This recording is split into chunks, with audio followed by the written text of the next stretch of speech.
गिलगित बल्तिस्तान के आम इंतखाबात 2026 के गैर हतमी नताइज सामने आ चुके हैं और इन नताइज की गूंज अब इस्लामाबाद के सियासी ऐवानों में भी साफ सुनाई दे रही है। इब्तदाई आदाद-ओ-शुमार के मुताबिक पाकिस्तान पीपल्स पार्टी खित्ते की सबसे बड़ी सियासी क़ुव्वत बनकर उभरी है। मुस्लिम लीग नून दूसरे नंबर पर है, जबकि आज़ाद उम्मीदवारों ने तीसरी बड़ी ताकत के तौर पर सामने आकर सबको हैरान कर दिया है। इलेक्शन कमीशन के मुताबिक खित्ते के 24 हलकों में 5.5 लाख के करीब वोट कास्ट हुए, जिनमें से पीपल्स पार्टी को 28 और नून लीग को 22% वोट मिले।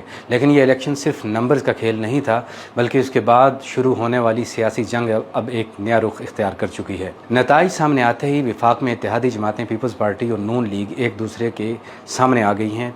पीपी के चेयरमैन बिलावल भुट्टो जरदारी ने इंतखाबी अमल और मकामी इंतजामिया पर संगीन इल्ज़ामात आयद करते हुए कहा है कि उनके मैंडेट पर डाका मारा गया है। बिलावल भुट्टो का दावा है कि अगर गिनती शफाफ हो जाती तो पीपल्स पार्टी अब तक हुकूमत बना चुकी होती। उन्होंने मुक़्तदर हलकों और नून लीग का नाम लिए बगैर मरकज़ के इत्तेहाद पर सवाल उठाया कि ये किस किस्म का इत्तेहाद है जहाँ हमारी सीटें चोरी की जा रही हैं। दूसरी तरफ नून लीग के मरकज़ी रहनुमा ख्वाजा साद रफ़ीक ने भी इसका तुर्की बतुर्की जवाब दिया। साद रफ़ीक ने पीपी की क़यादत को आड़े हाथों लेते हुए साफ कह दिया कि एहतराम की एकतरफा ट्रैफिक नहीं चल सकती। लेकिन इस पूरे इलेक्शन का सबसे बड़ा और गैर मुतवक्के अपसेट ग़िज़र से सामने आया है। ग़िज़र के हल्का 3 से एक आज़ाद उम्मीदवार अमान अली आमिर, जिन्हें मकामी लोग ज़रगर भी कहते हैं, उन्होंने 4,500 वोटों की भारी लीड से तारीखी कामयाबी हासिल की है।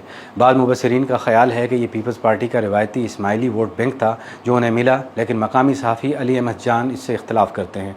उनका कहना है कि यहाँ असल अपसेट 3 बार मुसलसल जीतने वाले रिवायती कौम परस्त रहनुमा नवाज खान नाजी की शिकस्त थी। अमान अली आमिर की फतह की कहानी भी दिलचस्प है। वो सियासी तौर पर ज़्यादा तवील करियर के हामिल नहीं हैं और उनकी अपनी बरादरी के वोट भी सिर्फ 300 के करीब हैं। लेकिन सोशल मीडिया का बेहतरीन इस्तेमाल, नौजवानों के साथ मजबूत रवाबित और 5 साल तक ग्राउंड पर की गई मुसलसल मेहनत ने उन्हें जितवा दिया। अब सवाल ये उठता है कि गिलगित बल्तिस्तान के अवाम ने वोट किस बुनियाद पर दिया? क्या वहाँ कोई नज़रियाती सियासत मौजूद है?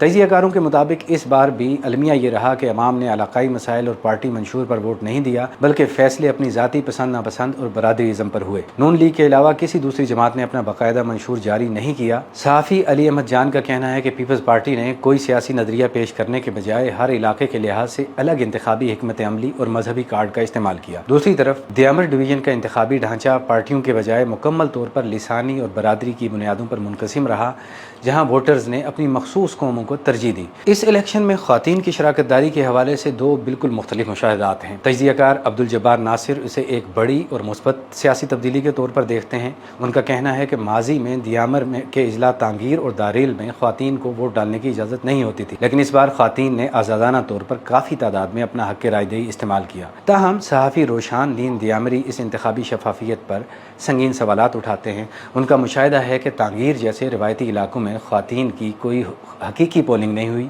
बल्कि आखिरी लम्हात में उम्मीदवारों की मैनिपुलेशन के शदीद खदशात हैं। उनके मुताबिक यही वजह है कि इलेक्शन कमीशन ने दारेल के 6 पोलिंग स्टेशन के 11 हलकों में दोबारा इंतखाब का फैसला दिया है, जिस पर पीपल्स पार्टी अब मोतरिज़ नज़र आती है। इस इलेक्शन के बाद अब सूरत हाल ये है कि हुकूमत साजी के लिए किसी भी जमात के पास अपने बलबूते पर वाज़ी अक्सरियत नहीं है और आज़ाद उम्मीदवारों का धड़ा यहाँ किंग मेकर बन चुका है। इलेक्शन कमीशन और अदालतों में जारी समाअतों के बाद ही ये फैसला होगा कि ऊँट किस करवट बैठता है। लेकिन एक बात तय है कि गिलगित बल्तिस्तान की सियासत अब एक नाजुक और दिलचस्प मोड़ में दाखिल हो चुकी है।